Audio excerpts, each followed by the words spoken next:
नीलाम्बुजश्यामलकोमलाङ्गं सीतासमारोपितवामभागं पाणौ महाशायकचारुचापं नमामि रामं रघुवंशनाथं।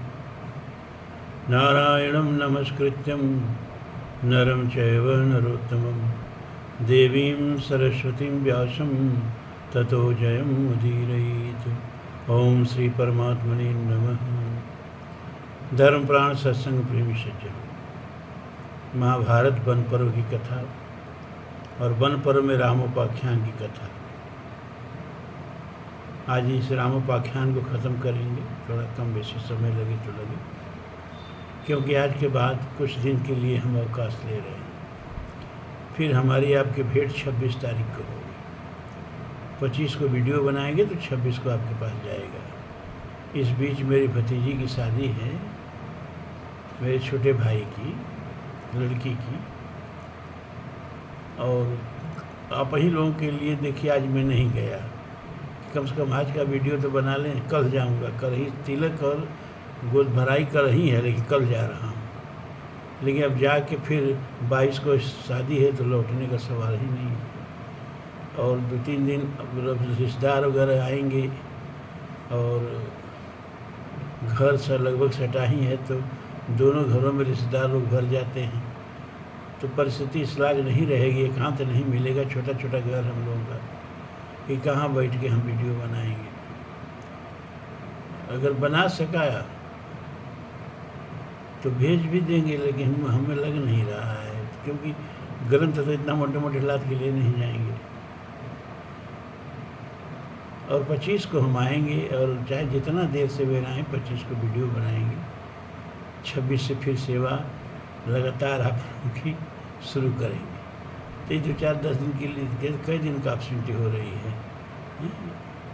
अरे 17 को जाएगा ही वीडियो, 18, 19, 20, 21, 22, 23, 24, 25, 8 दिन का अवकाश समझ लीजिए। पहले ही से आप लोगों को सूचित कर दे रहे हैं। तो राम और रावण के युद्ध तथा रावण का वध। मार्कंडेय जी कहते हैं, युधिष्ठिर अपने प्रिय पुत्र इंद्रजीत के मारे जाने पर दशमुख रावण का क्रोध बहुत बढ़ गया। वह सुवर्ण तथा रत्नों से विभूषित रथ पर बैठकर लंकापुरी से बाहर निकला। हाथों में अनेक प्रकार के अस्त्र शस्त्र धारण करने वाले भयंकर राक्षसों से घेर कर चले। वह वानर युद्धपतियों से युद्ध करता हुआ श्री रामचंद्र जी की ओर दौड़ा।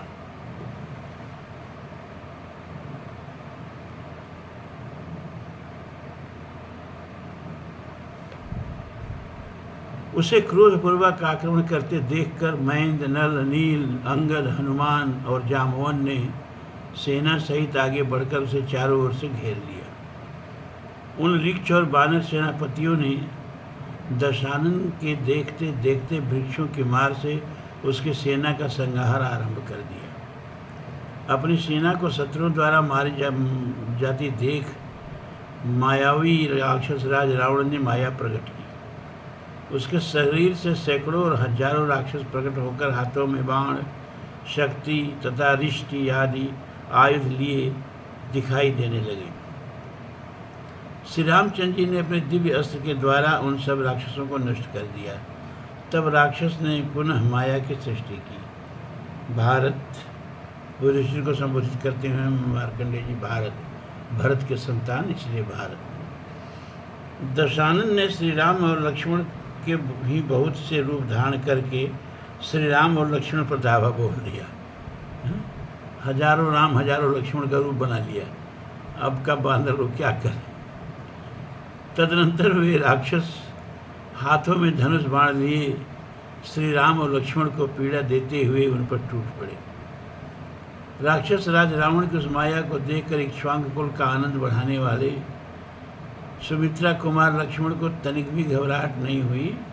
उन्होंने श्री राम से यह महत्वपूर्ण बात कही, भगवान अपने ही समान आकार वाले इन पापी राक्षसों को मार डालिए।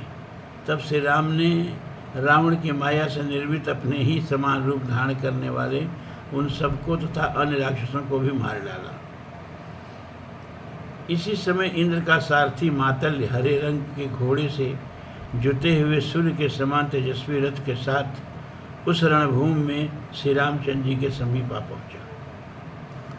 मारुति बोला, पुरुष सिंह श्री राम, ये हरे रंग के घोड़ों से जुता हुआ विजयशाली उत्तम रथ देवराज इंद्र का है। इस विशाल रथ के द्वारा इंद्र ने सैकड़ों दैत्यों और दानवों का समरांगण में संहार किया है। नरश्रेष्ठ, मेरे द्वारा संचालित इस रथ पर बैठकर आप युद्ध में रावण को शीघ्र मार डालिए, विलंब न कीजिए। मातल के ऐसा कहने पर श्री रामचंद्र जी ने उसकी बात पर इसलिए संदेह किया कि कहीं यह भी राक्षस की माया ही न हो। तब विभीषण ने उनसे कहा, पुरुष सिंह, यह दुरात्मा रावण की माया नहीं है।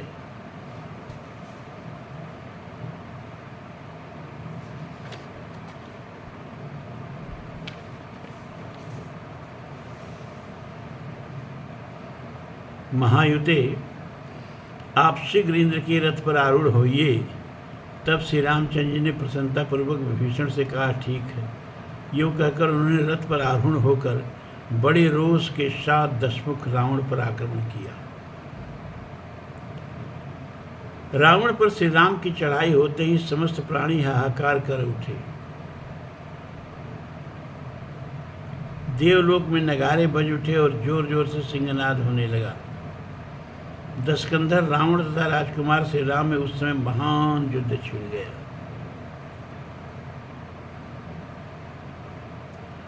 उस युद्ध की संसार में अन्यत्र कहीं उपमा नहीं थी। उनका वह संग्राम उन्हीं के संग्राम के समान था। निशाचर राज रावण ने श्री राम पर एक त्रिशूल चलाया जो उठे हुए इंद्र के वज्र के तथा ब्रह्मदंड के समान अत्यंत भयंकर था। परंतु श्री राम ने तत्काल अपने तीखे बाणों द्वारा उस त्रिशूल के टुकड़े टुकड़े कर दिए। उनका यह दुष्कर कर्म देखकर दशानन रावण के मन में भय समा गया। फिर कुपित होकर उसने तुरंत ही तीखे सहायकों की वर्षा आरंभ की। उस समय श्री रामचंद्र जी के ऊपर भांत भांत के हजारों शस्त्र गिरने लगे तथा भुषुंडी, शूल, मुसल, परसे, नाना प्रकार की शक्तियाँ, शतग्नि और तीखी धार वाले बाणों की वृष्टि होने लगी। राक्षस दशानन की उस विकराल माया को देखकर सब वानर भय के मारे चारों दिशाओं में भाग चले। तब श्री रामचंद्र जी ने सोने के सुंदर पंख तथा उत्तम अग्रभाग वाले एक श्रेष्ठ बाण को तरकस से निकालकर उसे ब्रह्मास्त्र द्वारा अवमंत्रित किया। श्री राम द्वारा ब्रह्मास्त्र से अवमंत्रित किए हुए उस उत्तम बाण को देखकर इंद्र आदि देवताओं तथा गंधर्वों के हर्ष की सीमा न रही। शत्रु के प्रति श्री राम के मुख से ब्रह्मास्त्र का प्रयोग होता देख देवता, दानव और किन्नर यह समझ गए कि अब इस राक्षस की आयु बहुत थोड़ी रह गई है। तदनंतर श्री रामचंद्र जी ने उठे हुए ब्रह्मदंड के समान भयंकर तथा अप्रतिम तेजस्वी उस रावण विनाशक बाण को छोड़ दिया। युधिष्ठिर, श्री राम द्वारा धनुष को दूर तक खींचकर छोड़े हुए उस बाण के लगते ही राक्षस राज रावण रथ, घोड़े और सारथी सहित इस प्रकार जलने लगा मानो भयंकर लपटों वाली आग के लपेट में आ गया हो। इस प्रकार अनायास ही महान कर्म करने वाले श्री रामचंद्र जी के हाथों से रावण को मारा गया देख देवता, गंधर्व तथा चारण बहुत प्रसन्न हुए। तदनंतर पांचों भूतों ने उस महान भाग्यशाली रावण को त्याग दिया। ब्रह्मास्त्र के तेज से दग्ध होकर वह संपूर्ण लोकों से भ्रष्ट हो गया। उसके शरीर के धातु, मांस तथा रक्त भी ब्रह्मास्त्र से दग्ध होकर नष्ट हो गए। उसकी राख तक नहीं दिखाई दी। ये राम कथा सुनाने का मेरा मुख्य उद्देश्य ही था। रामचरितमानस की राम कथा आप जानते हैं। उसमें रावण कैसे मरा ये भी आप जानते हैं। मरई निरुपश्रम भयो विषेका, राम विभीषण तन तब देखा। तो विभीषण ने बताया कि इसके नाभि में अमृत बरसता है, तो भगवान ने 31 बाण मारे, जिसमें एक बाण उसके नाभि में भी लगा, और शेष जो बाण थे 10 सिर काट दिए और 20 बाण 20 भुजाएं काट दी। इस प्रकार रावण की मृत्यु हुई। यहाँ आप देख रहे हैं वाल्मीकि रामायण में आप देखेंगे तो तुलसी के रामचरितमानस लिखने से पहले राम कथा कितनी प्रकार से गाई जाती थी, कही जाती थी, ये जानना आप लोगों के लिए जरूरी है। अभी तो 1-2 रामायण आप देख रहे हैं, अगर आनंद रामायण सुनाए उसमें, भावार्थ रामायण सुनाए उसमें, कृतवास रामायण सुनाए उसमें, अध्यात्म रामायण सुनाए, तब आपको लगेगा कि कितनी रामायण शतकोटि अपारा, नाना भांति राम अवतारा, कल्प भेद हरिचरित सुहाए, अभांति अनीक मुनीशन गाए। वाल्मीकि रामायण में जो राम कथा वर्णित है, जिसे आप सुन रहे हैं अनुष्ठान के रूप में, और रामचरितमानस में जो राम कथा वर्णित है, वो वाल्मीकि रामायण की राम कथा से 27 कल्प पहले की राम कथा का वर्णन है। यहाँ बसतमय सुनो खगीसा, भुसुंडी जी कह रहे गरुड़ से, अब बीते कल्प 7 यरु 20, 27 कल्प पहले की। क्योंकि वर्तमान राम अवतार में तो राम जी के नाग पास को काट के गरुड़ गए ही थे भुसुंडी के यहाँ, और जो भुसुंडी ने कथा सुनाई, जो रामचरितमानस में कथा वर्णित है, वह वर्तमान अवतार जो राम का है, वो उसकी कथा नहीं है, उससे 27 कल्प पहले की कथा है। तो कथाओं का ये अंतर आप जानें, नाना प्रकार से राम कथाएँ प्रचलित थी, ये भी आप जानें, इसलिए हमने ये राम कथा को डांट नहीं किया, आप लोगों को सुनाया। अगला अध्याय है श्री राम का सीता के प्रति संदेह, देवताओं द्वारा सीता की शुद्धि का समर्थन, श्री राम का दलबल सहित लंका से प्रस्थान एवं किष्किंधा होते हुए अयोध्या में पहुंचकर भरत से मिलना तथा राज्य पर अभिषिक्त होना। मार्कंडेय जी कहते हैं, युधिष्ठिर, इस प्रकार नीच स्वभाव वाले देशद्रोही राक्षस राज रावण का वध करके भगवान श्री राम अपने मित्रों तथा लक्ष्मण के साथ बड़े प्रसन्न हुए। दशानन के मारे जाने पर देव तथा महर्षि गण जययुक्त आशीर्वाद देते हुए उस महाबाहु की पूजा एवं प्रशंसा करने लगे। स्वर्गवासी संपूर्ण देवताओं तथा गंधर्वों ने फूलों की वर्षा करते हुए उत्तम वाणी द्वारा कमल नयन भगवान श्री राम का स्तवन किया। श्री राम की भली भांति पूजा करके वे सब जैसे आए थे उसी प्रकार लौट गए। युधिष्ठिर, मार्कंडेय जी कह रहे हैं, युधिष्ठिर, उस समय आकाश महान उत्सव समारोह से भरा तो जान पड़ता था। तत्पश्चात शत्रुओं की राजधानी पर विजय पाने वाले महायशस्वी भगवान श्री राम ने दशानन रावण का वध करने के अनंतर लंका का राज्य विभीषण को दे दिया। इसके बाद उत्तम बुद्धि से युक्त बूढ़े मंत्री अविंध्य विभीषण सहित भगवती सीता को आगे करके लंकापुरी से बाहर निकले। वे ककुत्स कुलभूषण महात्मा श्री रामचंद्र जी से दीनता पूर्वक बोले, महात्मन, सदाचार से सुशोभित जनक किशोरी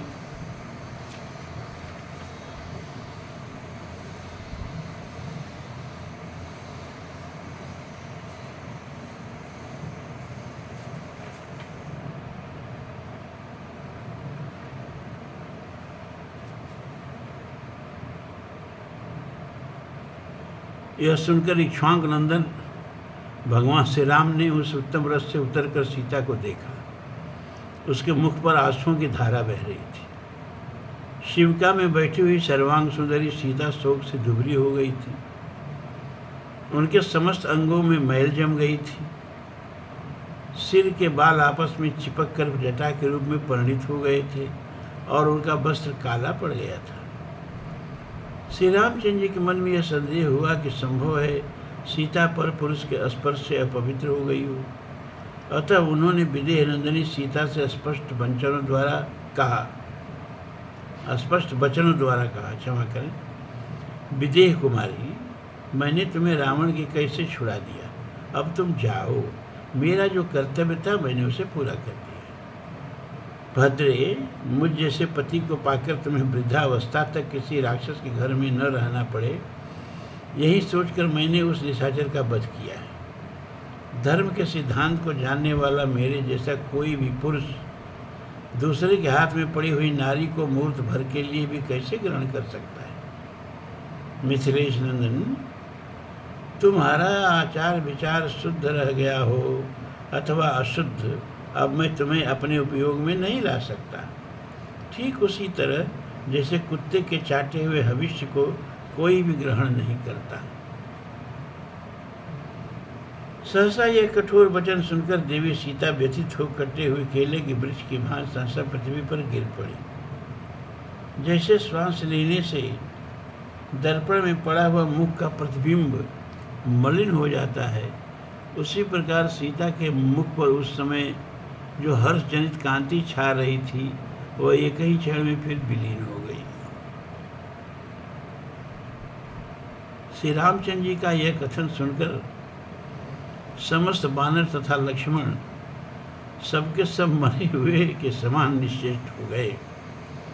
इसी समय विशुद्ध अंतःकरण वाले कमल योनि जगत सृष्टा चतुर्मुख ब्रह्मा जी ने विमान द्वारा वहां आकर श्री रामचंद्र जी को दर्शन दिया। साथ ही इंद्र, अग्नि, वायु, यम, वरुण, राक्षस राज, भगवान कुबेर तथा निर्मल चित्त वाले सप्तर्षि गण भी वहां आ गए। इनके सिवा हंसों से युक्त एक बहुमूल्य तेजस्वी विमान द्वारा दिव्य प्रकाश में स्वरूप धारण किए स्वयं राजा दशरथ भी वहां पधारे। उस समय देवताओं और गंधर्वों से भरा हुआ वह संपूर्ण अंतरिक्ष इस प्रकार शोभा पाने लगा मानो असंख्य तारागणों से चित्रित शरद ऋतु का आकाश हो। तब उन सब के बीच में खड़ी होकर कल्याणमयी यशस्विनी सीता ने चौड़ी छाती वाले भगवान श्री राम से इस प्रकार कहा, राजपुत्र, मैं आपको दोष नहीं देती, क्योंकि आप स्त्रियों और पुरुषों की कैसी गति है ये अच्छी तरह जानते हैं। केवल मेरी यह बात सुन लीजिए। निरंतर संचरण करने वाले वायुदेव समस्त प्राणियों के भीतर विचरते हैं। यदि मैंने कोई पापाचार किया हो तो वे वायुदेवता मेरे प्राणों का परित्याग करते हैं। यदि मैं पापाचरण करती हूँ तो अग्नि, जल, आकाश, पृथ्वी और वायु ये सब मिलकर मुझे मेरे प्राणों का वियोग करा दें। यदि मैंने आपके सिवा किसी दूसरे पुरुष का चिंतन किया हो, यथा हम तदृते वीरम नाथ स्वप्ने अपि चिंतयम तथा मे देव निर्दिष्टस्तमेव ही पतिर्भव। वीर, यदि मैंने आपके सिवा दूसरे किसी पुरुष का स्वप्न में भी चिंतन न किया हो तो देवताओं के दिए हुए एकमात्र आप ही मेरे पति हो। तदनंतर आकाश से मैं सब लोग को साक्षी देती हुई एक सुंदर वाणी उच्चरित हुई, जो परम पवित्र होने के साथ ही उन महामना बांदरों को भी हर्ष प्रदान करने वाली थी। वायुर्वाच, उस आकाश रूपी वाणी के रूप में वायु देवता बोले, रघुनंदन, मैं सदा विचरण करने वाला वायु देवता हूँ। सीता ने जो कुछ कहा है वह सत्य है। राजन, मिथिलेश कुमारी सर्वथा पाप शून्य है। आप अपनी इस पत्नी से निसंकोच होकर मिलिए।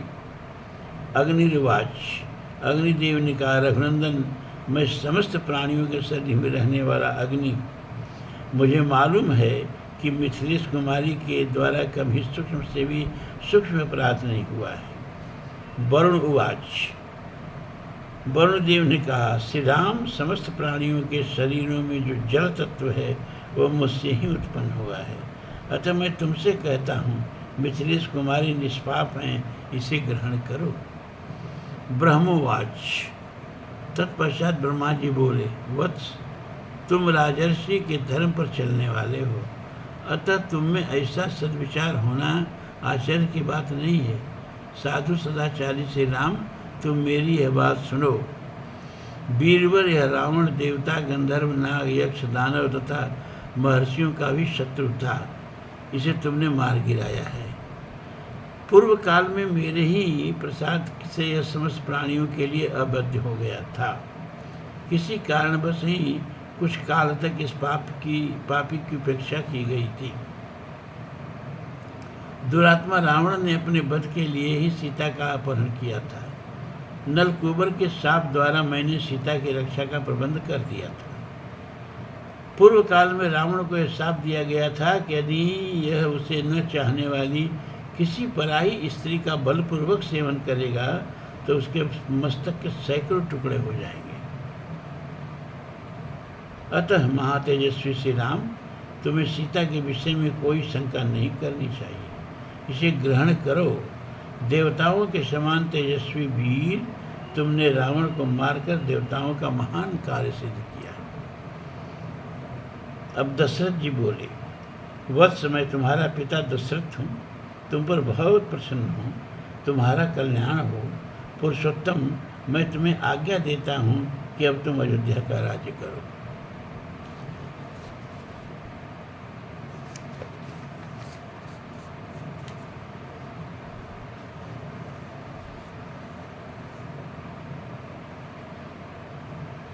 रामचंद्र जी ने कहा, राजेंद्र, यदि आप मेरे पिता हैं तो मैं आपको प्रणाम करता हूँ। आपकी आज्ञा से अब मैं रमणीय अयोध्यापुरी को लौट जाऊँगा। मार्कंडेय अब युधिष्ठिर से कहते हैं, भरत से युधिष्ठिर। तदनंतर पिता दशरथ ने अत्यंत प्रसन्न होकर कुछ लाल नेत्रों वाले श्री रामचंद्र जी से पुनः कहा, महाद्युते, तुम्हारे वनवास के 14 वर्ष पूरे हो गए हैं। अब तुम अयोध्या जाओ और वहाँ का शासन अपने हाथ में लो।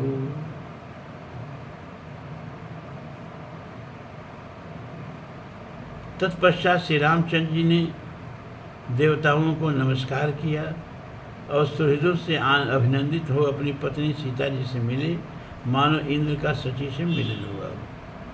इसके बाद परंतप श्री राम ने अविंद को अभिष्ट वरदान दिया तथा त्रिजटा राक्षसी को धन और सम्मान से संतुष्ट किया।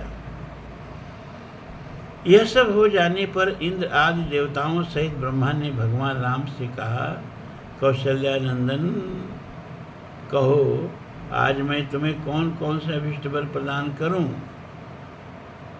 तब श्री रामचंद्र जी ने उनसे ये वर मांगे, मेरी धर्म में सदा स्थिर रहे, शत्रुओं से कभी पराजय न हो तथा राक्षसों के द्वारा मारे गए बानर पुनः जीवित हो जाए। यह सुनकर ब्रह्मा जी ने कहा, ऐसा ही हो। ब्रह्मा जी कितना कहते हैं, सभी बानर चेतना प्राप्त करके जी उठे। महासौभाग्यवती सीता ने भी हनुमान जी को यह वर दिया, पुत्र, जब तक इस धरातल पर भगवान श्री राम की कीर्ति बनी रहेगी तब तक तुम्हारा जीवन स्थिर रहेगा। सीता चापि महाभागा वरम हनुमते ददौ, राम कीर्त्या समम पुत्र जीवितम ते भविष्यति। पिंगल नयन हनुमान, मेरी कृपा से तुम्हें सदा ही दिव्य भोग प्राप्त होते रहेंगे। तदनंतर अनायास ही महान पराक्रम करने वाले बानरों के देखते देखते वहाँ इंद्र आदि सभी देवता अंतर्धान हो गए। श्री रामचंद्र जी को जनक नंदिनी सीता के साथ विराजमान देख इंद्र सारथी मातली को बड़ी प्रसन्नता हुई। उसने सब सुहृदों के बीच इस प्रकार कहा, सत्य प्रकार पराक्रमी श्री राम, आपने देवता, गंधर्व, यक्ष, मनुष्य, असुर और नाग इन सब का दुख दूर कर दिया है। जब तक यह पृथ्वी रहेगी तब तक देवता, असुर, गंधर्व, यक्ष, राक्षस तथा नागों सहित संपूर्ण जगत के लोग आपकी कीर्ति कथा का गान करेंगे। ऐसा कहकर सत्रधारियों में श्रेष्ठ श्री राम जी की आज्ञा ले उनकी पूजा करके सूर्य के समान तेजस्वी उसी रथ के द्वारा मातरी स्वर्गलोक को चला गया। तदनंतर जितेंद्रिय भगवान श्री राम ने लंकापुरी की सुरक्षा का प्रबंध करके लक्ष्मण, सुग्रीव आदि सभी श्रेष्ठ बानरों, विभीषण तथा प्रधान सचिवों के साथ सीता को आगे करके इच्छानुसार चलने वाले आकाशचारी शोभाशाली पुष्पक विमान पर आरूढ़ हो उसी के द्वारा पूर्वोक्त सेतु मार्ग से ऊपर ही ऊपर पुनः मकरालय समुद्र को पार किया। समुद्र के इस पार आकर धर्मात्मा श्री राम ने पहले जहाँ शयन किया था उसी स्थान पर संपूर्ण वानरों के साथ विश्राम किया। फिर श्री रघुनाथ जी ने यथा समय सबको अपने पास बुलाकर सबको यथायोग्य आदर सत्कार किया तथा रत्नों की भेंट से संतुष्ट करके सभी बानरों और ऋक्षों को विदा किया। जब वे ऋषि श्रेष्ठ बानर और लंगूर चले गए तब सुग्रीव सहित श्री राम ने पुनः किष्किंधापुरी को प्रस्थान किया। विभीषण और सुग्रीव के साथ पुष्पक विमान द्वारा विदेह कुमारी सीता के वन की शोभा दिखाते हुए योद्धाओं में श्रेष्ठ श्री रामचंद्र जी किष्किंधा में पहुंचकर अंगद को, जिन्होंने लंका के युद्ध में महान पराक्रम दिखाया था, युवराज के पद पर अभिषिक्त किया। इसके बाद लक्ष्मण तथा सुग्रीव आदि के साथ श्री रामचंद्र जी जिस मार्ग से आए थे उसी द्वारा अपनी राजधानी अयोध्या की ओर प्रस्थित हुए। तत्पश्चात अयोध्यापुरी के निकट पहुंचकर राष्ट्रपति श्री राम ने हनुमान जी को दूत बनाकर भरत के पास भेजा। जब वायुपुत्र हनुमान जी भरत जी की सारी चेष्टाओं को लक्ष्य करके उन्हें श्री रामचंद्र जी के पुनरागमन का प्रिय समाचार सुनाकर लौट आए, तब श्री रामचंद्र जी नंदीग्राम में आए। वहां आकर श्री राम ने देखा भरत चीर वस्त्र पहने हुए हैं, उनका शरीर मैल से भरा हुआ है और वे मेरी चरण पादुकाएं आगे रखकर कुशासन पर बैठे हुए हैं। युधिष्ठिर लक्ष्मण सहित पराक्रमी श्री रामचंद्र जी भरत और शत्रुघ्न से मिलकर बहुत प्रसन्न हुए। भरत और शत्रुघ्न को भी उस समय बड़े भाई से मिलकर तथा विदेह कुमारी सीता का दर्शन करके महान हर्ष प्राप्त हुआ। फिर भरत जी ने बड़ी प्रसन्नता के साथ अयोध्या पधारे हुए भगवान श्री राम को अपने पास धरोहर के रूप में रखा हुआ राज्य अत्यंत सत्कार पूर्वक लौटा दिया।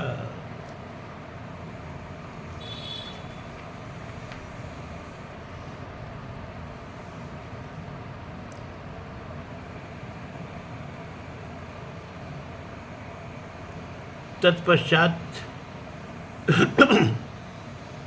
विष्णु देवता संबंधी श्रवण नक्षत्र का पुष्य दिवस आने पर वशिष्ठ और वामदेव दोनों ऋषियों ने मिलकर सूर्य शिरोमणि भगवान श्री राम का राज्याभिषेक किया। राज्याभिषेक का कार्य संपन्न हो जाने पर श्री रामचंद्र जी ने सुहृदों सहित सुग्रीव को तथा पुलस्त्य कुलनंदन विभीषण को अपने अपने घर लौटने की आज्ञा दी।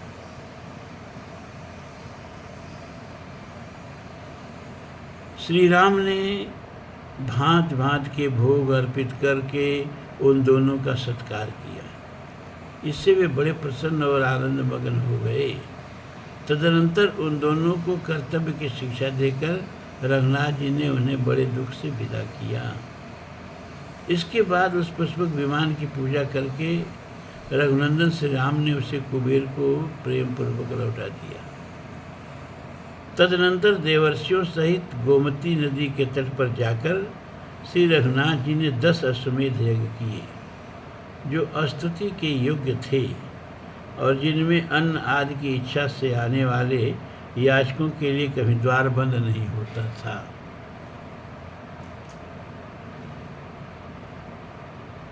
मार्कंडेय जी कहते हैं, महाबाहु युधिष्ठिर, इस प्रकार प्राचीन काल में अमित तेजस्वी श्री राम ने वनवास जनित अत्यंत भयंकर कष्ट भोगा था। शत्रुओं को संताप देने वाले पुरुष सिंह, तुम क्षत्रिय हो, शोक न करो। तुम तो उस मार्ग पर चल रहे हो जहाँ केवल अपने बाहुबल का भरोसा किया जाता है, जहाँ अभिष्ट फल की प्राप्ति प्रत्यक्ष और असंदिग्ध है। श्री राम के कष्ट के सामने तुम्हारा कष्ट और मात्र भी नहीं है। इंद्र सहित देवता तथा असुर भी इस क्षत्रिय धर्म के मार्ग पर चले हैं। वज्रपाणी इंद्र ने मरुदगुणों के साथ मिलकर वृतासुर, दुर्धर्ष, वीर, नमुची तथा दीर्घ जिह्वा राक्षसी का वध किया। जो सहायकों से संपन्न हैं, उसके सभी मनोरथ इस जगत में सब प्रकार से सिद्ध होते हैं। फिर जिसे धनंजय जैसा भाई मिला हो, वह युद्ध में किसी नहीं परास्त कर सकता है। हे वीरवर पराक्रमी, हे भयंकर, वे क्षमा करें, ये भयंकर पराक्रमी भीमसेन बलवानों में श्रेष्ठ है। माद्री नंदन वीर नकुल सहदेव भी महान धनुर्धर तथा नवयुवक हैं, परंतु इन सब सहायकों के होते हुए तुम विषाद क्यों करते हो? तुम्हारे ये भाई तो मृतघड़ों सहित वज्रधारी इंद्र की सेना को भी परास्त कर सकते हैं। अतः कुरुश्रेष्ठ भरतभूषण, तुम शोक न करो, क्योंकि परंतप तुम्हारे जैसे महात्मा पुरुष कभी शोक नहीं करते। वैशंपायन जी कहते हैं, जन्मेजय, परम बुद्धिमान मार्कंडेय मुनि के इस प्रकार आश्वासन देने पर उदार हृदय वाले राजा युधिष्ठिर दुख शोक छोड़कर पुनः उनसे इस प्रकार बोले। ये अध्याय यही समाप्त होता है, आगे कथा चलेगी। अब हम आप सब लोगों से मिलेंगे 26 तारीख। इस बीच में 476 आप लोगों को एपिसोड छोड़े जा रहे हैं, 1-2 नहीं, 476। इसमें से कोई 6-7 एपिसोड चुन लीजिए और सत्संग मतलब ब्रेक आप लोग मत करिएगा। कभी कभी आप लोग भी छुट्टी पर चले जाते हैं। देखिए इस समय मिश्रा जी गए हैं तो कभी आपकी बारी कभी हमारी बारी, सत्संग चलते रहना चाहिए। 476 एपिसोड इस समय आप लोगों के पास मेरे हैं।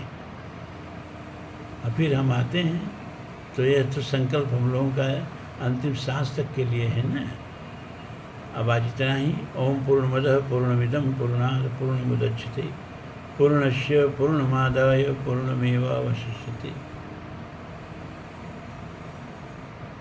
सर्वे भवन्तु सुखिनः, सर्वे सन्तु निरामयाः, सर्वे भद्राणि पश्यन्तु, मा कश्चित् दुःखभाग् भवेत्। असतो मा सद्गमय, तमसो मा ज्योतिर्गमय, मृत्योर्मा अमृतं गमय। ओम शांति शांति शांति।